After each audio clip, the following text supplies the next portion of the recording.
It's Lou Santiago, and tonight we have the guy who holds the record for the solo cannonball run. That's right, solo. He beat the old record by 42 minutes. It's going to be fast. It's going to be crazy. So all I got to say is put on your seatbelts because we got a good story coming up. And that's what's going to happen. It's going to be crazy. 25 hours and 55 minutes. That's the time it took him to go from right coast to left coast. And then when he got done, he did some other wacky stuff. And we're going to find out about that too. His name is Fred Ashmore. So we're going to do a quick break, and then we're going to bring in our special guest host, and then we're going to kick this bad boy off and have a good time. Let's do this. For more than 25 years, DEI has been controlling heat and sound, all with products developed to protect components and drivers alike, and has become the standard by which all heat and sound control is measured. Each product is developed with solutions to problems in mind. DEI knows when it comes to making and keeping horsepower, heat is the enemy. Innovative technology allows us to develop the highest quality products, quality driven, and that's why the best builders and race teams in the world use DEI.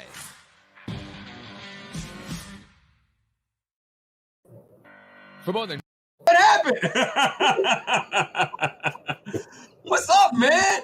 What it is, my man? How's it going? I'm just hanging out. So for you guys who don't know, not that you should know, this is Jared.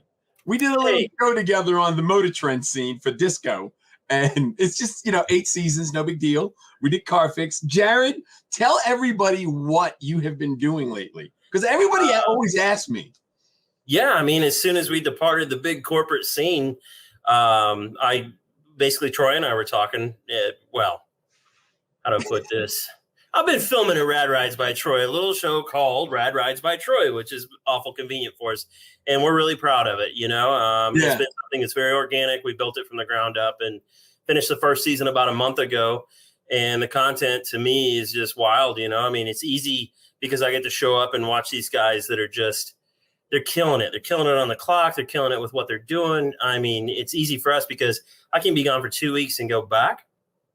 And they've progressed so much that it's mind-boggling, And the content, I mean, what they're working on is nuts. And Troy gets into some really obscure areas. One of the things they're working on, I think I can talk about it, is this weirdo old 12-cylinder Cadillac that they're going to twin turbo and stuff. Because those guys, they don't just, use crate engines. Troy he has to go after these oddball engines. And now, not that he's had a problem with clients, but now he's got clients that are even younger, which is really encouraging. Talking guys, yeah. The dough to, step up and say, hey, I want to do this oddball thing. And one of those guys is Matt Jewell. We actually followed him in a 32 Ford in one of the episodes.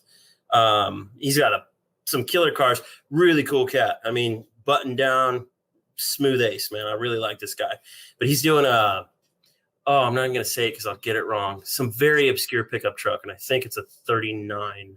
I want to say a Packard pickup truck. It's really, really oddball, dude. And then this Cadillac engine, so I'm excited about that. But they're always knocking at the door, doing racing and all kinds of stuff. So basically, it's just been a whirlwind trying to keep up with him. We take off, we drive cross country. Things have been crazy with the COVID stuff, but we just keep plowing through and get our cameras and we go. Okay, so where can they find it at? Let everyone know where they can find it at. So first of all, Amazon's been a great partner with us. They got a great looking layout. The show is there, but we had some difficulty with one of our partners. So anyway, it went from being free on Amazon to now you got to pay for it per episode, but no big deal. So what we went ahead and did is put it on YouTube because we want it to be free to everybody. So it's those two places. And then I believe it's going to be, I know it is, it's going to be on Roku, Tubi, and one other place. I'm so unprofessional. I don't even know what to say, man. It's just life. We just turn the cameras on, we live our life, and then it gets put together, I'm sorry, I should be a better guy at endorsing things, but I'm not. Those guys are amazing. I get to just run my mouth and basically. So basically a guy can go on there and just type in Rad Rides by Troy on YouTube. Well, yeah, but he's really popular, so you're going to find a lot of things on there under that moniker. So good question. Just Finding Fast, all one word. And it's me, much younger, in my 20s. Yeah, Finding Fast, all one word. And I'm wearing like a sun hat thing, whatever you call it, out there in the desert, the salt. That's the little roundy round picture thing you see. Yeah. And then you'll figure it out. There's some exotic car stuff on there. The rest is all rad rides. So, There you go. and we're just keeping up with them, man. So, I mean, the coolest thing ever is that we got access to the shop.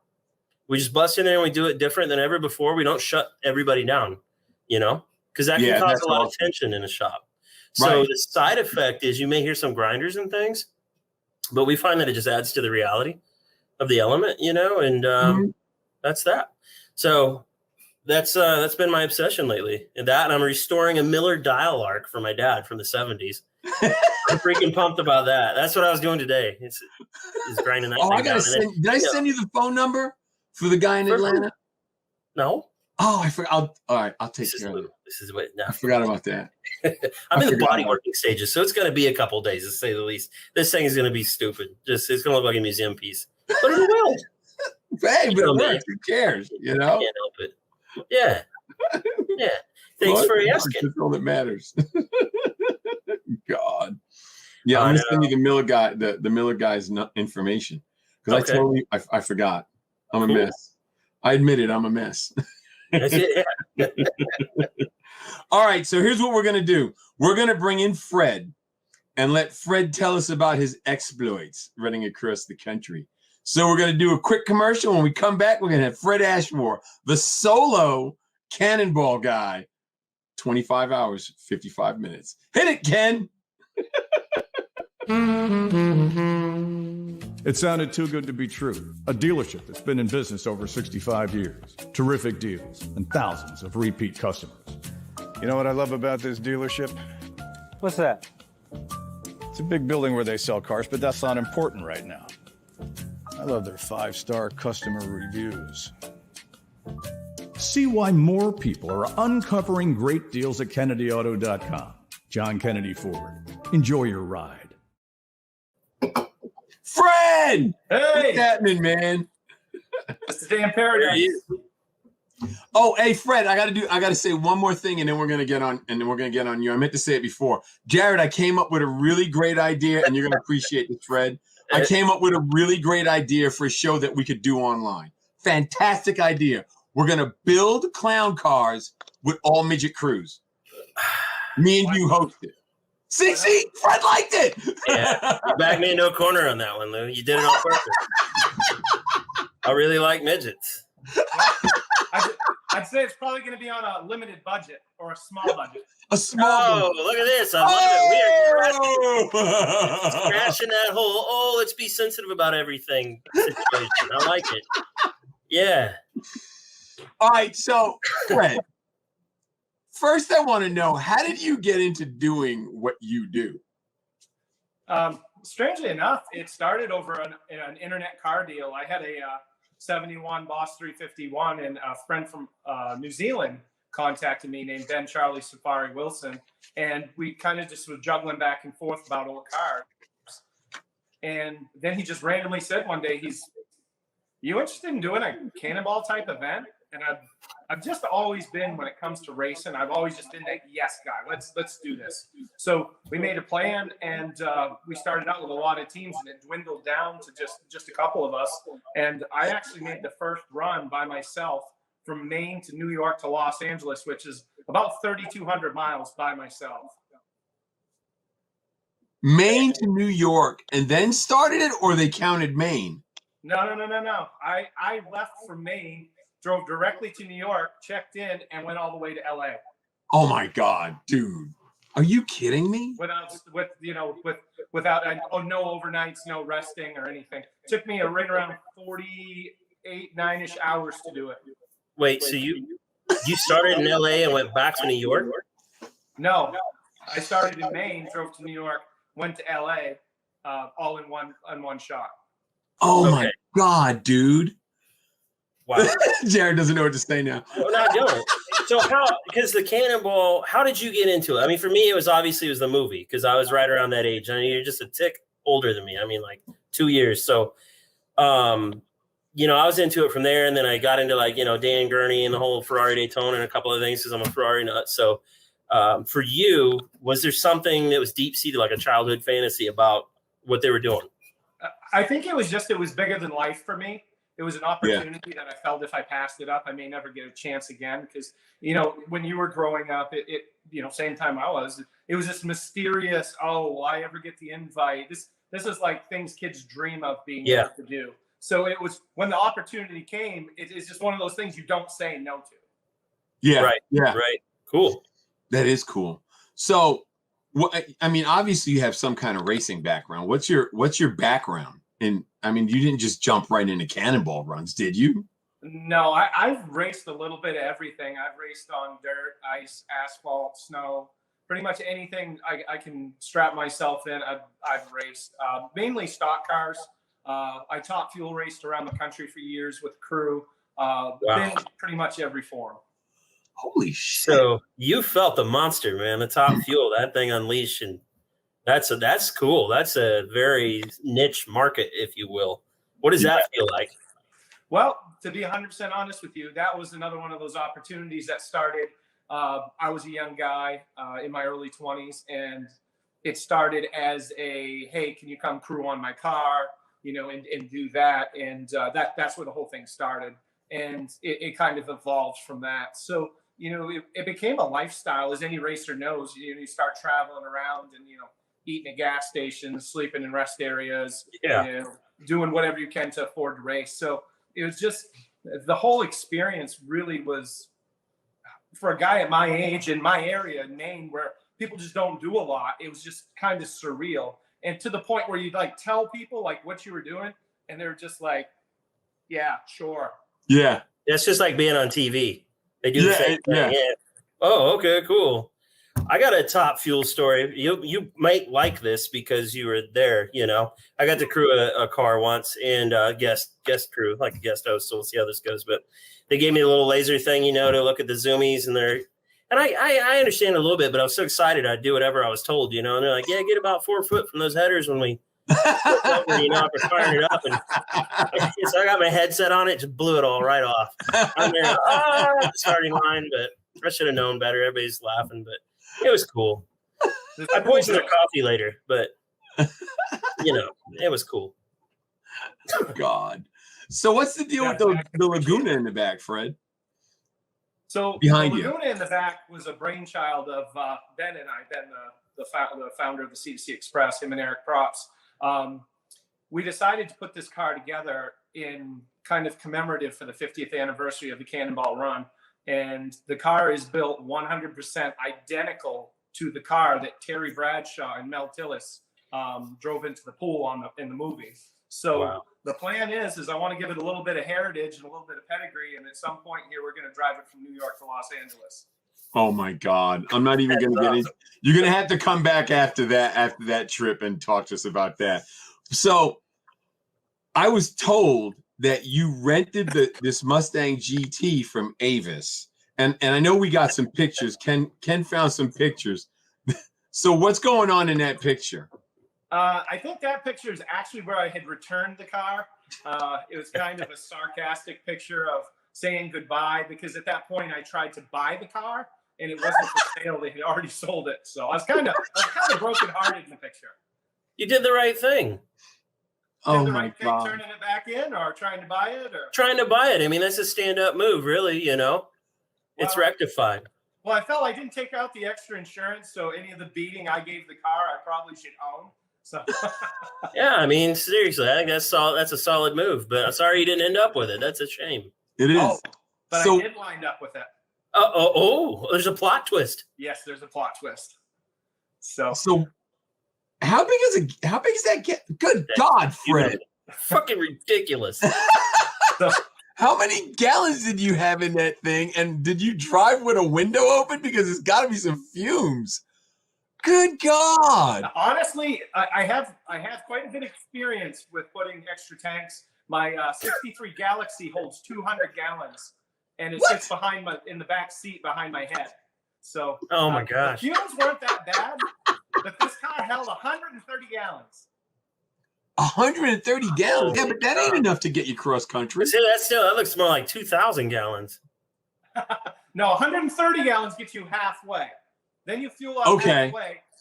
Right there, I had a my friends with the Mission Towing, my friend Grant Gross and Brady Dale, met me with a fuel truck and fueled me up in Oklahoma.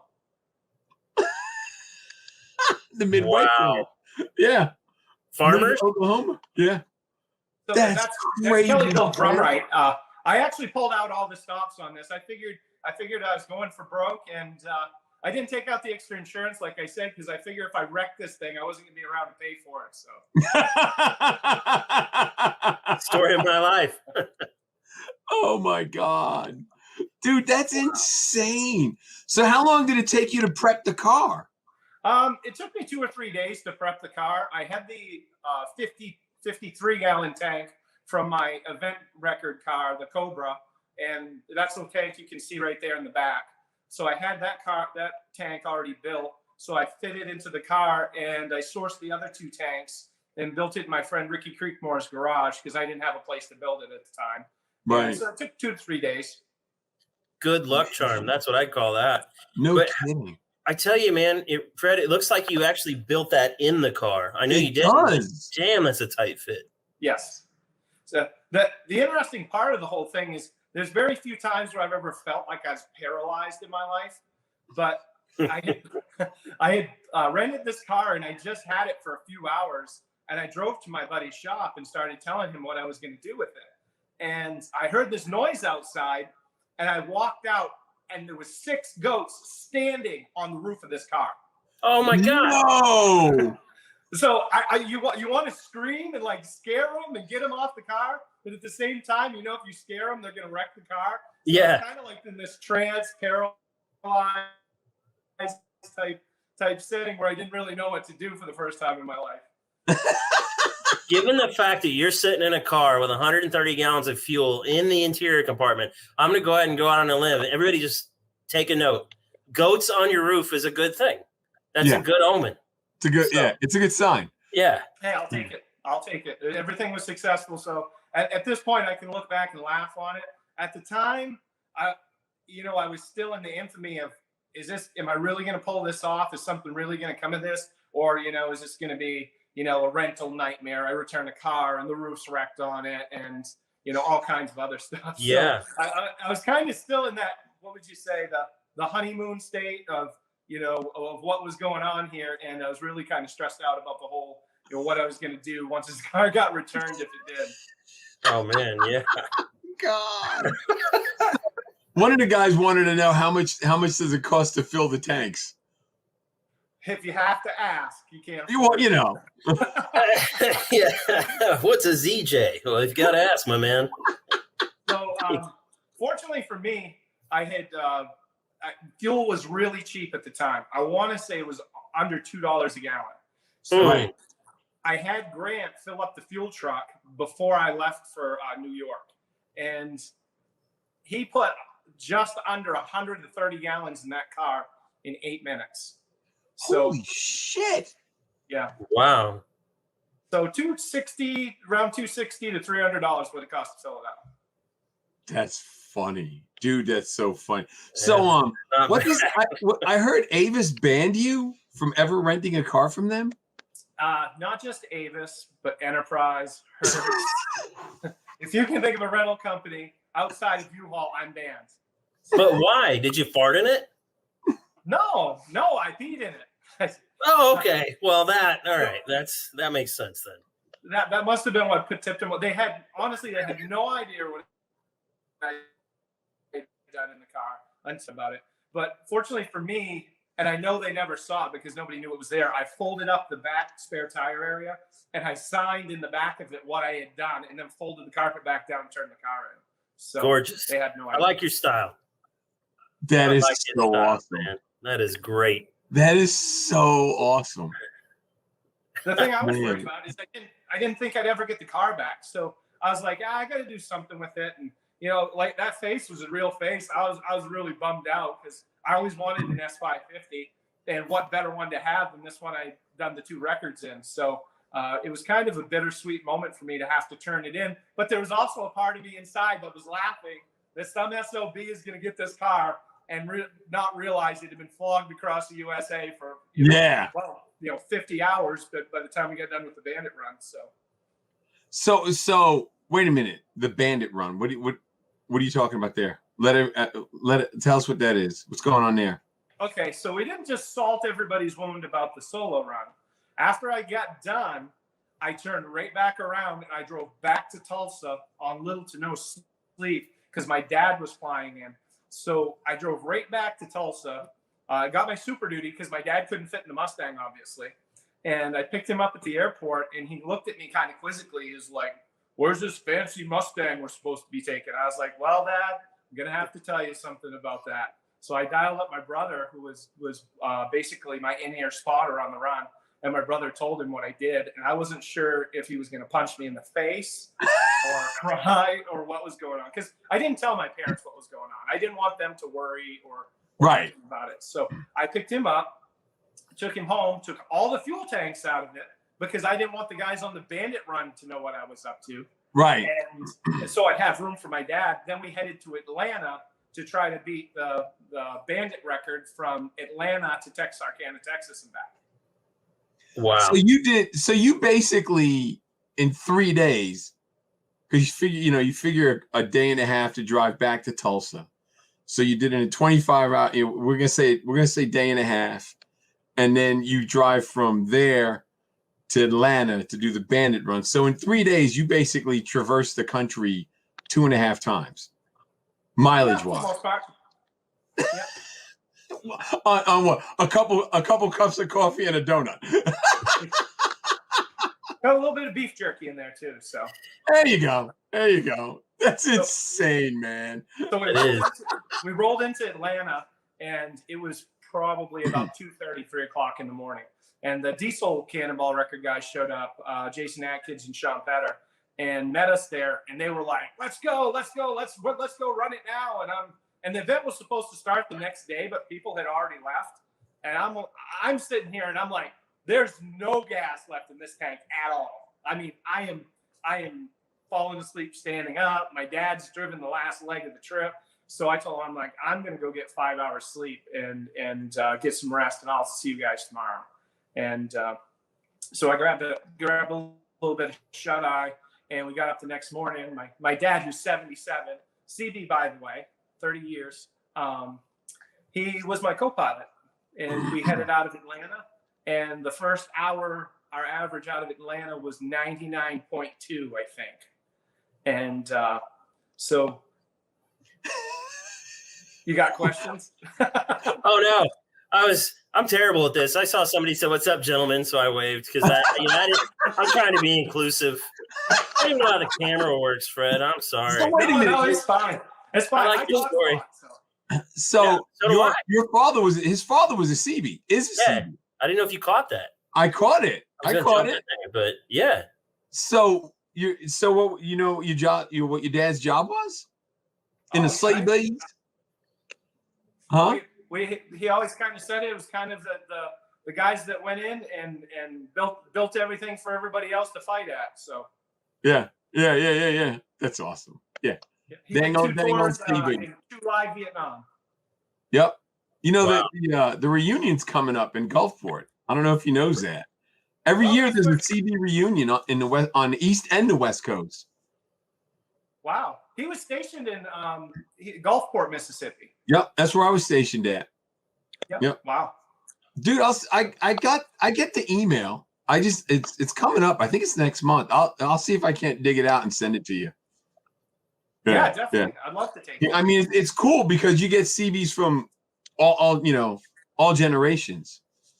Yeah, I've never been to it, but I know a couple guys that have. So he might enjoy going to that. No, you never know. You might be able to make a new race out of it. Reunion race. Not too long ago, I was up in Maine and I rescued a microbus. And while I was rescuing it, on the front bumper of it was a Gulfport, Mississippi naval base entry. You know what they are? The little tag stickers on the front bumper of it. Yeah, the gate sticker. Yeah. Yep. Oh my God.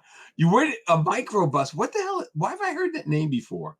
It's a little Volkswagen bus. The little okay. Yeah. That's why. All right.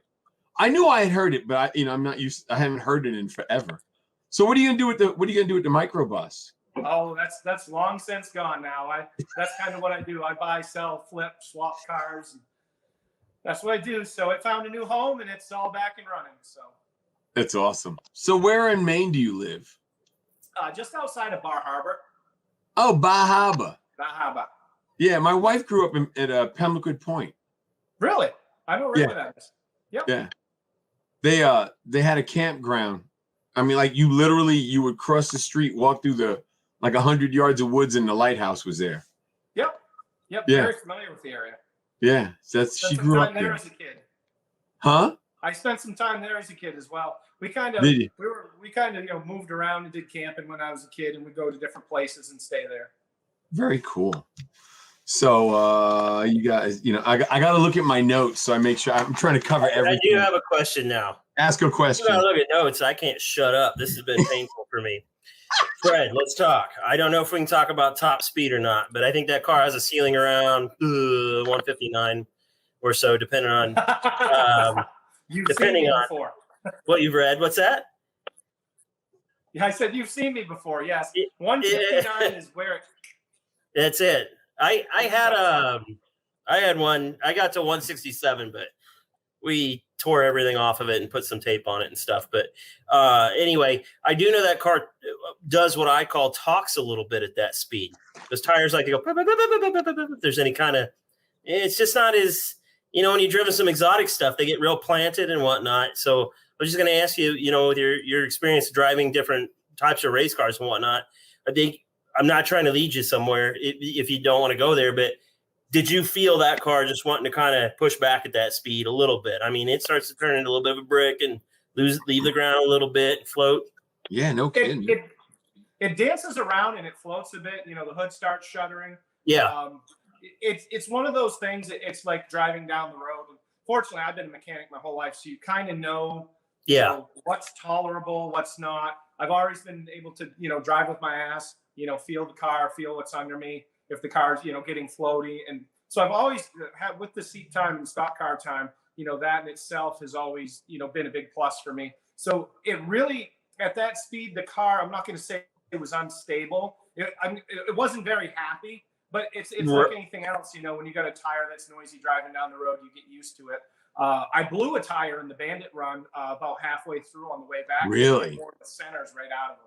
Damn. Was it violent? I mean, what kind of speeds were you going? I was going about 135 when I blew it. Oh, my gosh. So we had 368 miles to go, and we blew the tire around mid-130s. Got to the gas station, pulled off, jacked it up. I put the dummy donut on it. My brother said to me that in order to break the record, we were going to have to average 90 miles an hour in the last 2 hours. And we averaged 106 on the dummy donut. So. See, I've got a little bit of experience in that department, doing some cannonballing of my own, not associated with anything, just being a nut job. And I averaged 86 once, and I told people over 19 hours, they have no comprehension how fast 86 miles an hour is. That means you spend a lot of time over 130 and 140. Now, there again, I'm not trying to incriminate. Just you get out, you pee, you get in, you go, and because every stop just dings you so hard on an average like that. Yeah.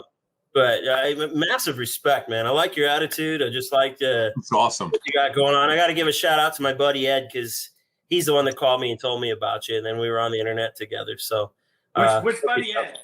Ed Ort, man. He's the Mustang nut. Okay. He's well put together cat. One of my favorite people. But I told him you're going to be on here tonight. He's the one that sent me the text that he said he didn't hear back. All right. Yeah. Hey, he sent me a message. He's a great guy. I haven't talked a lot with him, but he said he'd be watching tonight. If you're out there, Ed, shout out to you. Cool. Appreciate the Instagram hit. And as always, if you guys want to follow me along on that foolish stuff, it's Ashmore Speed and Performance. So. Perfect. Yeah, we'll do that. It's even better when you're a down to earth guy, man. And like you said, you've been a mechanic your whole life, and that whole, when you're talking about the seat of your pants driving, I mean, that's the type of thing that I'm trying to get out of you, just to poke you a little bit and see where you're at with all of it, because that stuff's so important. And that's what, not to get off on some safety tangent, but when you see people tearing by in a car on the interstate and you think, okay, there's a big gap between someone who knows what they're doing, not to condone any of it, and then some just, shithead kid out there in an Accord doing it. And it's like, whoa, hang on, man. If it's like an S600 V12 or something and the guy's a professional hot shoe, he's got it. I'm sorry, but but if it's a rental car, oh wait, no, I'm just joking. No, somebody in like an economy box or something. It's like, lead your target, know your vehicle, know what it can handle. And it takes someone who knows what they're doing to hold a Mustang down at over 150. And that's cool. It's good stuff.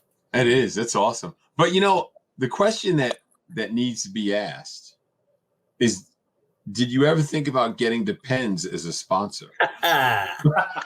Well, I'm just asking. It depends.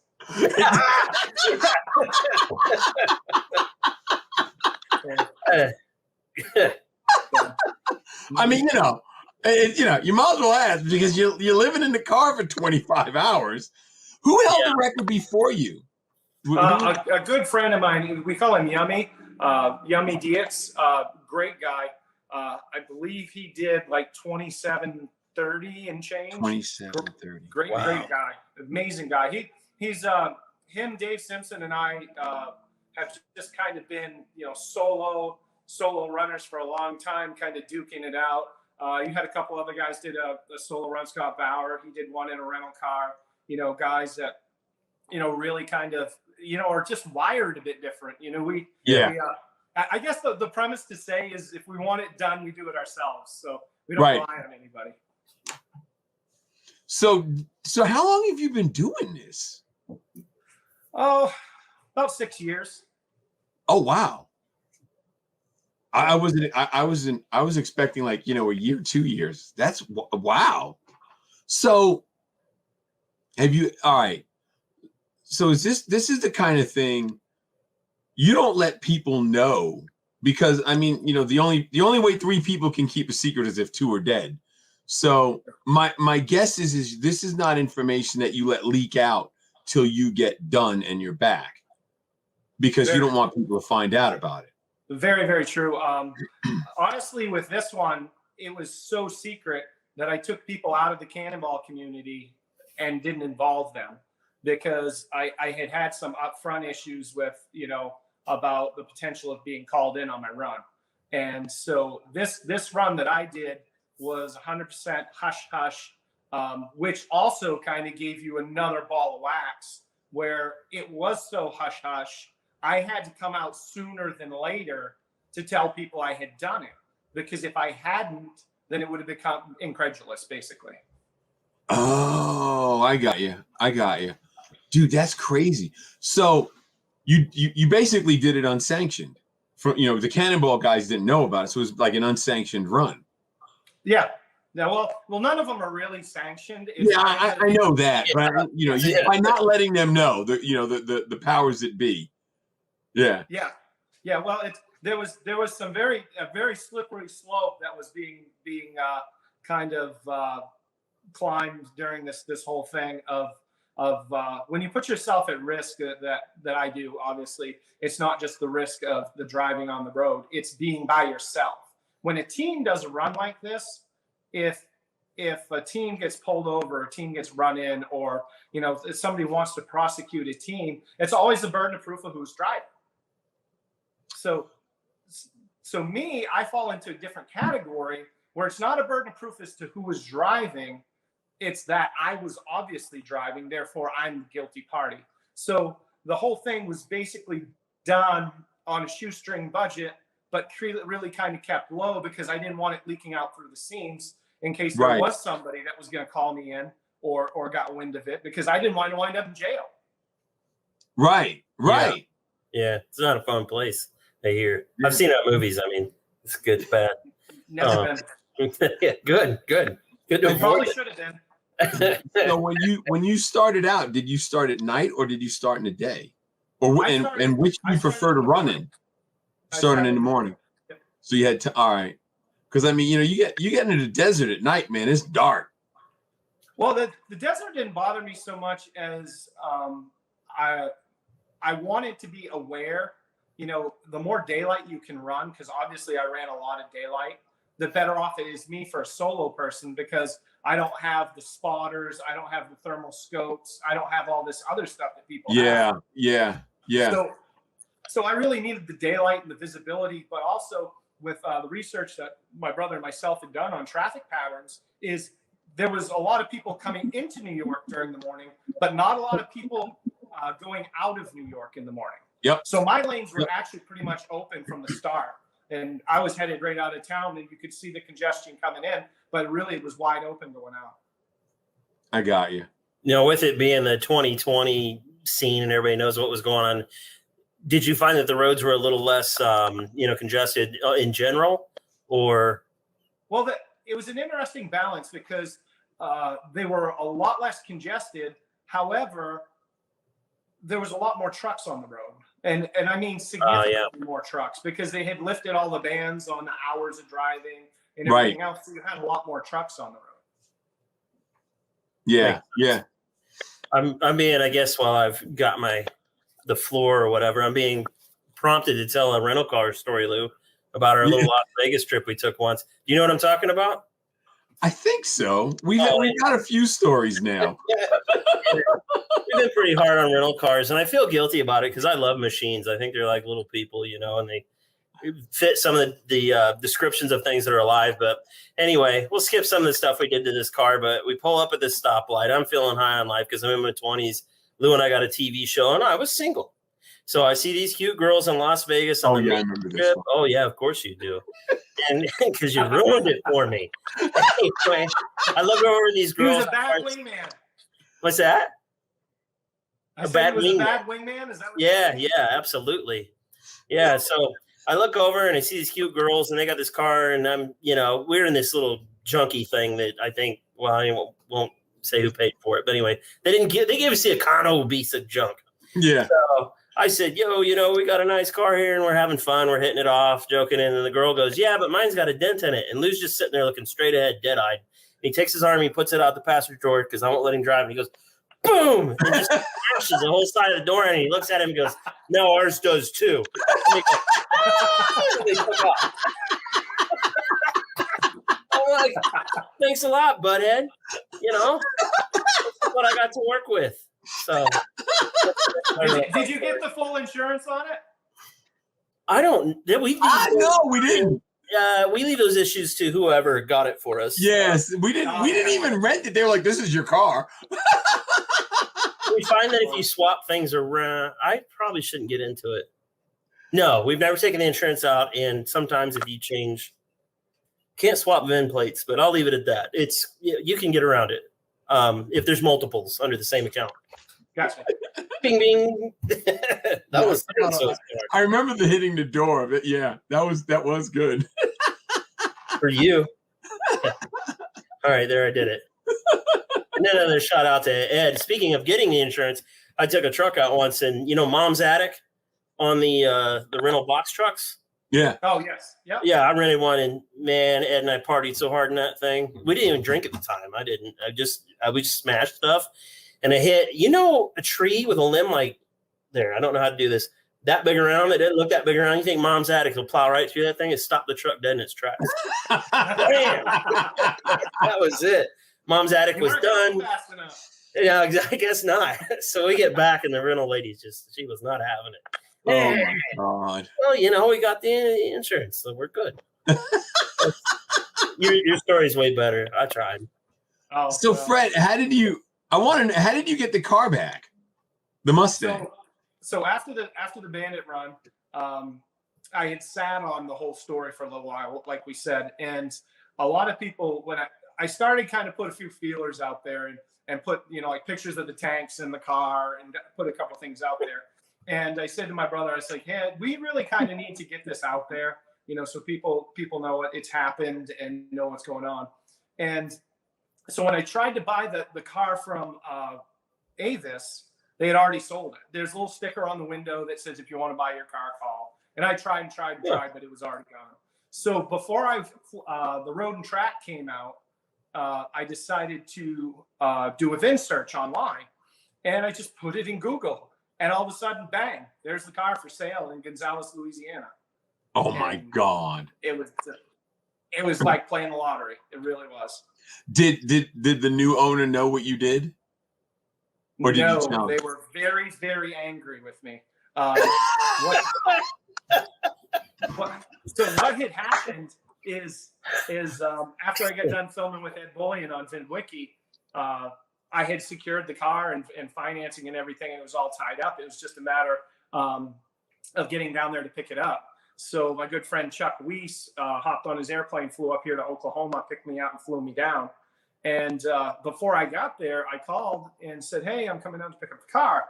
And the sales manager was irate. And I was like, "What's going on?" He says, "We don't have to sell this car to you." And I was like, "What?" He was like, "We've had people come in here all week to buy this car." And I'm like, "So what do you want me to do about it?" And he's like, "Well, we don't have to sell this to you." And I'm like, "Well, what do you mean?" He says, "We've been offered a $50,000, $75,000, $100,000 for this car." Cow. I said, "I don't know what to tell you." He said, "You could have been honest with us up front." And I'm like, "The car has no history without me. It's me that made the history of the car." Yeah, man. Yeah. So he was pretty bitter about it. Long story short, they had no idea the car had been signed in the back. So I flipped it up, took some pictures with the sales guys, and just boogied out. I drove it to Maine for the 4th of July after that. So right straight from the dealership to Maine. So you still have it then? yeah, it's actually in the garage. Good. Yep. Good. You're obviously a Mustang guy. I've been a Mustang guy my whole life. I'm kind of a Ford guy, but I love cars. I love them all. Like the Laguna. I'm anxious about driving that. I like to build stuff. I've always been a builder. The car I set the Cannonball event record in, that was a car I built in my garage. Awesome car. It was from the Miami Vice TV show.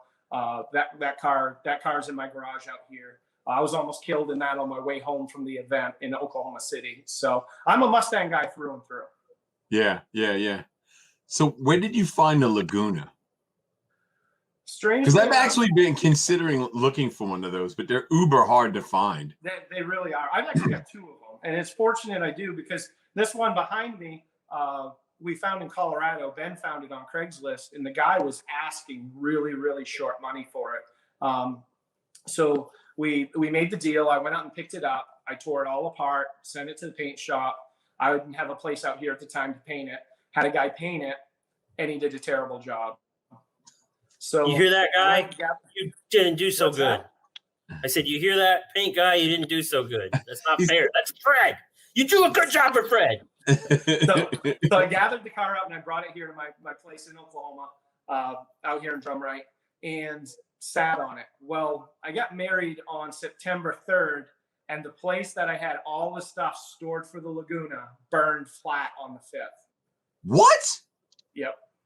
So all the parts, all the pieces, everything I had was gone. But 2 months before that, I had found a Laguna in Kansas that I wanted to buy for nuts and bolts. So I'd gone out and bought that car. And fortunately for me, I had all of the parts that I lost in the fire. So I was able to put this one together. And BJ Barger from Son of Think Customs come down and painted it last month for me. Earlier this month, he painted it for me so we could get it ready for the run from New York to LA. Now, what do you got going on in the grill there? I mean, there's something over the original grill. Is that for aerodynamics or bugs? No. Or what? So if you actually watch the movie, the car in the movie has a screen over the grill, and most of the people that make the clones of the car don't do that. And so this car, I'm trying to make it 100% identical. It's got the big floods on the front of it. So if you go to the movie, you'll see where Terry Bradshaw and Mel Tillis drove the car into the pool, and you'll see the mesh grill on the front, the big fog lights. And I've got every sticker that's going to be in the exact location that it was. I built the spoiler on the back. Lou, you'll love this. I had a damaged corner board off one of my metal buildings, and I made a spoiler for the back of the car, so it looks identical to the one in the movie. That's awesome. No, why would Lou love that? I'm just wondering. You've got your own theories on this one. Because he knows I'm primitive. Yeah. Well, yeah. I mean, all of us aren't having V12 Packard pickups being built. So.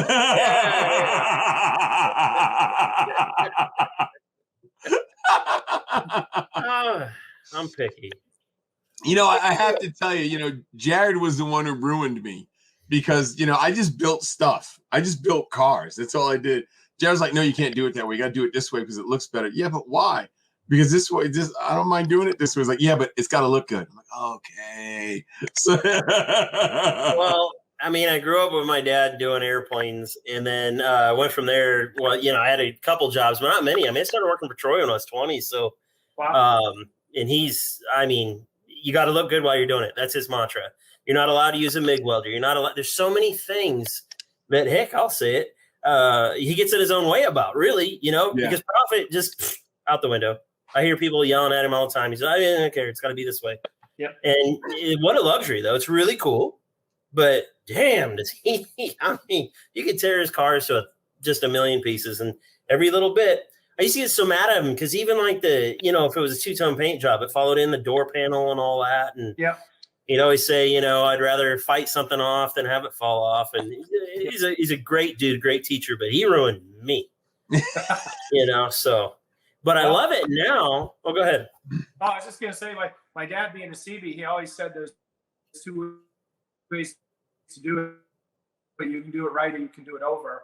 And if you had time to do it over, you had time to do it right to start with. And a lot of us are limited by our tools, but it doesn't mean we can't do a good job or do it right with what we have to work with. So I completely appreciate everything he does in all his cars. Good. Yeah. And he's right. Look at that. Dude, where'd that come? That's cool. Crazy Mach 1. That's the S3 Laguna. I'm sorry. Yeah, that's way wider. That's saying Mach 1. I'm retarded. Wow. It almost looks like a Mustang too. It does. That's what it looks like it's narrower. Yeah. That's cool. An earlier one. That's a I want to say a 74. Yeah. Wow. Yeah, I think it was 76. They went to the grill like on yours. I think it was 76.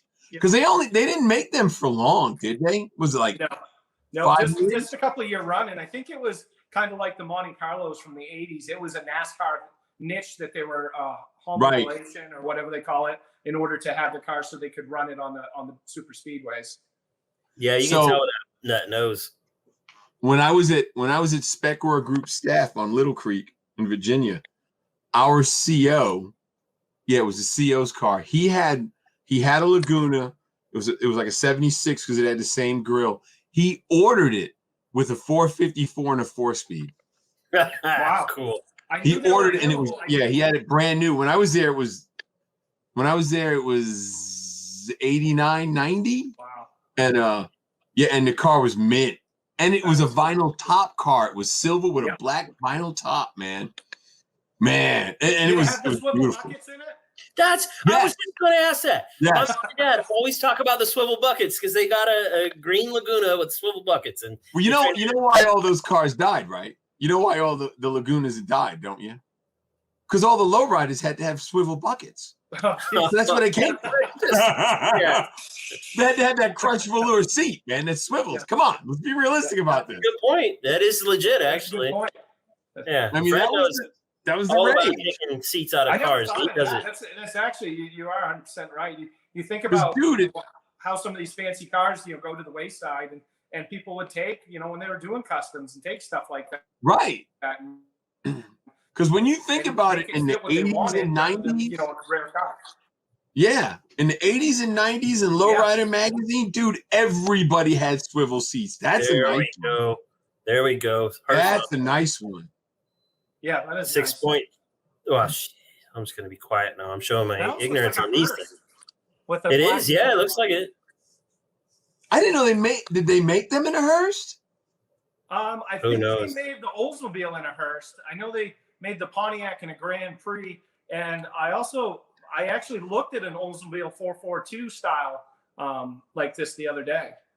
Those are rare. That body style in a 442. Those are uber rare. Yeah. Yep. Did anybody notice that thing? It sits behind the funeral home. I actually talked to the guy about purchasing it the other day. So yeah, you need to score on that. I definitely will. That thing had 0 orange peel in it, by the way. Did you see that? That was black's a tough color. It's a man to me to paint it. Amen. Yeah, me too. Yeah, I just brag on people's work, man. So Cameron Cooper wants to know if you can do an ambulance to the Cannonball finish line. Yeah. So, you know what my next project is?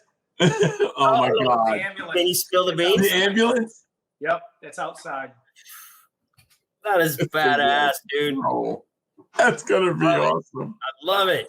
But I can tell you what my next, my actual dream is that I'm working on right now to run coast to coast is a 1932 Graham Page. Fill me in. That was actually the last record that Cannonball Baker set, who the run in the race is named after. I think it was 53 hours. He did it in a Graham Page in New York to LA. And I want to replicate it and actually do it in a 32 Graham Page, just like he did.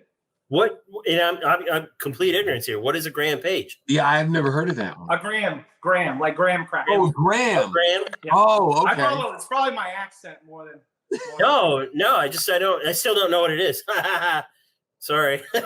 It's just back then you had a lot of motor coaches that were custom builds. It was around the eras of the Pierce Arrows.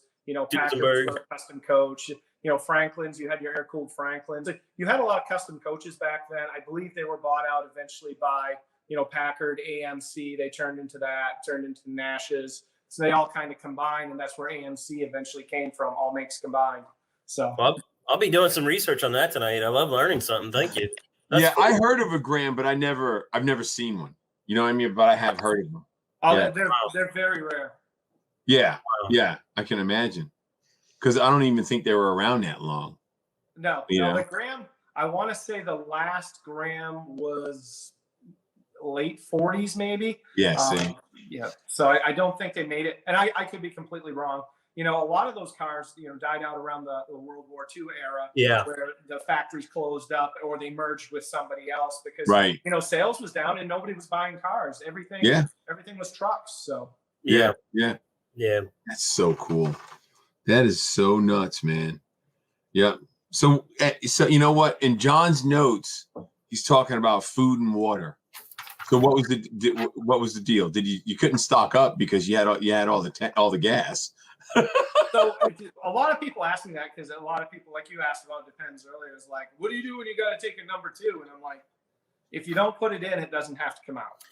Yep. That's true. It's just really simple. So you just kind of fast. I don't put a lot of fluids in me because, obviously I want to stay hydrated, but you have that balance of, being hydrated and going to the bathroom all the time. And your alert and awareness, you have to stay alert and you can't be, pissing every 10 minutes in a bottle at 120. Graham. That's a 1941 Hollywood Graham. Yep. That's awesome. It looks like it got a lot of influence from the likes of the Cord with the free floating fenders. There's a sister company. Yep. Okay, makes sense. Bitchin'. That's cool. So I have something, Lou. Go ahead. Sorry, on the same pee and poo page. I have something that I have coined called pee anxiety, and I will not drink anything before I get on a damn airplane because I had to pee real bad one time, and I don't ever want to have to do that again. And sometimes they're like, "No, you can't get up." Does anybody else notice you can't get up on an airplane anymore? It doesn't matter if it's on the tarmac or up in the air. That thing's flying smooth as silk. And they're like, "Oh, we're gonna hit turbulence. You can't go to the bathroom." And I'm sitting there like, "Oh no, what am I gonna do? I don't even have to pee, but I'm panicked about if I have to pee, so I don't pee." So, Fred, do you really want to pee in turbulence? You'd be shaking all over the place. You'd be peeing all over yourself. I don't got that I much don't give to a work damn. with. I don't have to worry about it. I don't give a damn. I gotta go. I'm going. Gotta go. You gotta go. Yeah. Yeah. If I gotta go, I gotta go. So the whole plane thing, right? So it was probably about 10 years ago now, maybe 12. I was getting blood clots. I'd gotten them since then, but I had blood clots, and they had me on warfarin, and they could never get me dialed in. So what happened, Fred? I went to the doctors. I went to 3 different doctors, and the last guy, I said, "Look, man, if you can give me a better reason than I could die, I'm going to stop taking these things because they're really screwing me up." I was TIG welding one time and just passed out. Just poof. Yeah. Woke up, drool in the shield. Don't know how long I was out for. The pedals down to the fucking floor and the machine, Farts. Yeah. So he looks at me and he goes, well, just get up and walk around the plane. And my goatee was, like at nipple level there. And I said, dude, look at me. I'm either a convicted felon or a terrorist. You really think they're going to let me walk around a plane? Exactly. Get up and walk around the plane. Wow. So, yeah, people don't get it. But anyway, so, I mean, I know the run to California is pretty simple, right? You can run 40 all the way across. Do you do a different route every time? No, there's actually kind of what they call a traditional route, which is there's a northern and southern, but the southern's actually the traditional route where you come across, you're going along, 80, you can go 80, you can go up through Denver, or you can go down through into St. Louis and then drop down 44 to 40 and come across, go up through Flagstaff and stuff. So, there's a couple different routes. I've done them both. I find a lot's dependent on your car and its capabilities, time of year. There's a lot of things that go along with it, but the southern route to me, I don't know. There's just that nostalgic tradition of that's what most everybody did. Right. The northern route, there's nothing better than taking a capable car through the Rocky Mountains at, 100 plus miles an hour, throwing it in, IRS suspension, locked in underneath the car, waving up through those mountains. There's nothing cooler than that. And just really, nothing that to me, there's no other way to like duplicate it. So, each run, each route has their own, uniqueness, but a lot of it really depends solely on construction, traffic, time of year, weather. All those things are big factors in whichever route you choose. And often, people don't choose until they're getting ready to do it. A storm front could come in last minute and you choose to go south rather than north, or vice versa. So do you like use Waze or something to know where the cops are? I mean, if you're traveling by yourself, what do you do? Okay, that's what I thought. Well, you use Waze, and a lot of people, had kind of said to me, like, did you record this? Did you record that? And I'm like, people always, talk to me about, I use a reference, well, you're not supposed to be texting and driving. And they're like, well, you're driving 150, so you don't care about the law. But my point is that you have so much going on, you don't have time to do a couple things, because you don't have spotters. You don't have a thermal scope to look for, police at night or animals or things like that. So, you have to use the tools that are available. Waze was one of them. Glints helped me, document my run. I could screenshot my glints where I was at different times, because it shows what speed you're at. Waze is kind of hit or miss. On this run, I saw no lasers across the USA, which was really, but I can't say that's odd, because it was an unprecedented time. There wasn't a law enforcement out there pulling people over. So, but Waze was a big part of it. Glints, definitely, my navigation and stuff. And, my brother being in my ear, hitting bullet points, telling me you got to get to this city by this time, telling me what my averages were, keeping me, on task. We got to California, and that was the biggest hiccup of the whole entire run. So, but dude, that is so crazy. I wound up getting stopped at the border for, around 20 minutes at the ag station. They weren't letting really at that time. I was really unknown what was going to happen when I got to California, because everything, per the news, was locked down. Oh, you get there, you roll in, and it's an agriculture inspection station. But at this time, you're not supposed to be in California unless you got a reason to be there. And I got there, and this guy's car was all tore apart, and I'm 2 or 3 cars back in line, and I'm watching this, and now all of a sudden I'm trying to make sure the towel's covering up the tank really well, so they can't see it, and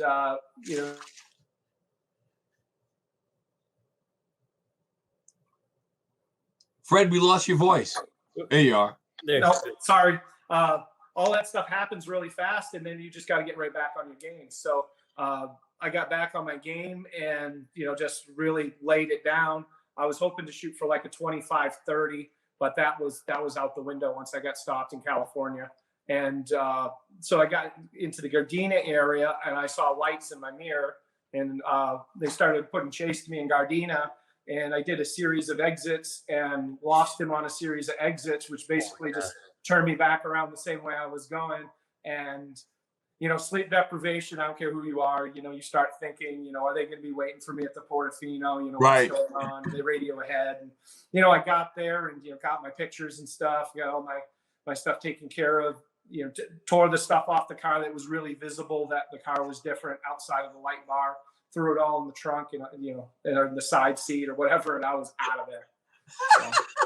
I got to throw something in here. I've never been an officer of the law, but I have thought plenty of ways to evade them. And if I'm going through a border check and some guy waves me through when I've got about, you know, 130 gallons of extra shit in the car and no passengers, Yeah. I'm saying that guy deserves a gold star for his job. He's like, yeah, nothing to see here, single white male, 130 gallons of fuel, move it along, move along. It was really simple. I was all stressed out. I was like, I'm going to jail. Yeah. You know, I was trying to find ways for people to pick the car up. I was trying to figure it all out in my head. And I just said to myself, hey, you know, it's one of those things that, you know, what happens. I pulled up, put my window down part way, you know, pretended like I was a little worried about COVID.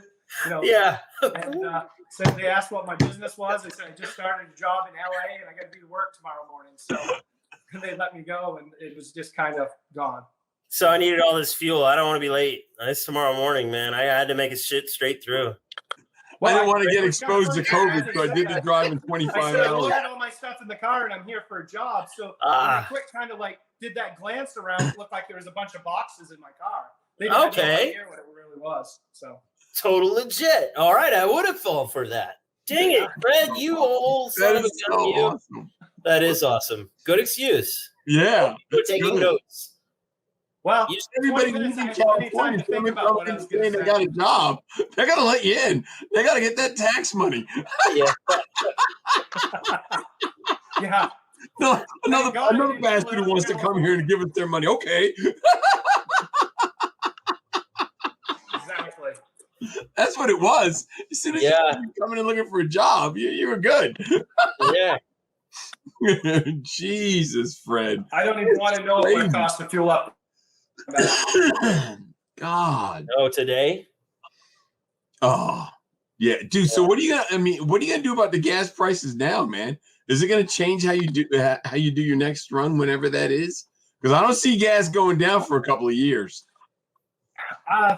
Nothing really changes me. I just kind of adapt and keep going. I'm a simple guy, you know. I find ways around. That's just what I do. I find ways around it. So good. I'll just keep doing what I do, and you know, I'll sell a couple more catalytic converters or radiators, or you know, get a good deal on a car and flip it, so I have a couple bucks to get across the USA. So Fred, you're not a simple guy. You took a rental Mustang and drove it across the country in 25 hours. You're not a simple guy. I always like to, you know, keep myself grounded and remember where I came from, not where I'm going. So keeps life easier that way. Yeah, Excellent. That's awesome. That's freaking awesome, man. Heck yeah. Good God. All right, so here's the deal, Fred. We got to run because, you know, Ken and Ryan got to get home. And just let you know, next week we got Joe and Amanda Martin from Iron Resurrection. We think they're done shooting their season. I don't know if it's their last or not. Jared, I'm sorry, but you won't be back next week. John will be back from Tennessee, you know, celebrating his birthday. But, well, let me tell you real quick before we get off air. I had an MRI done on my back, and I got my lower back's a mess. So I'm probably looking at surgery. So if you want, you can come in and guest host with John, because I'll probably miss a few. I'll miss a few episodes, just so you know. I'm here for you. I'll tear up Don't be surprised if you get a call. Okay. Yes, I will undo all your hard work if you want. There you go. Good job. Yes. And Fred, thanks so much for coming on, man. I hope you had a good time. I know I did. I know it took a while for us to get you on. I messed up one date and forgot to put you on, and then you didn't have the link this time. I'm so sorry about that, man. It all works out in the end. I appreciate Jared having me on, Lou. You having me here, and you know, anything I can do or anything I can do to support the show, please let me know. I'm always up for a good time. Yeah, man, I appreciate it. And you know what? Next time you do it, here's what I would do. Just take a camera, tape it to your hand, stick your arm out the window and take some pictures, and then pull it back in. They'll be blurry, but you go see I was there. I'll be sure to do that on the next run. That's for sure. You just need to do it a couple times, and then you can say, "Look, Lou, here's the pictures. We can have you come back." This one here, blurry. I think it was. Definitely.